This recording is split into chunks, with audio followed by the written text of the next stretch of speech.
मुंबई येथे मायक्रोन यांच्या स्वागताच्या बॅनरवरून वाद पेटला आहे. ठाकरे गटाच्या सुषमा अंधारे यांनी सुनेत्रा पवार यांचा फोटो लहान लावल्याचा आरोप केला, तर खासदार संजय राऊत यांनी उपरोधिक टीका केली.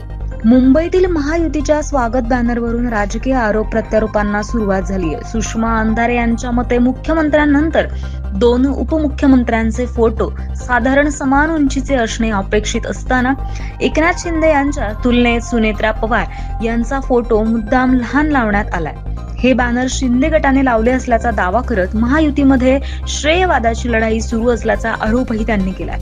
तसंच महिला उपमुख्यमंत्री म्हणून सुनेत्रा पवार यांचं अवमूल्यन करण्यासाठीचा हा प्रकार करण्यात आला का, असा सवालही अंधारे यांनी उपस्थित केलाय. दरम्यान संजय राऊत यांनी विदेशी पाहुण्यांच्या स्वागतासाठी संपूर्ण मुंबई बॅनरने व्यापण्याच्या प्रशासकीय निर्णयावरही प्रश्नचिन्ह उपस्थित केलंय.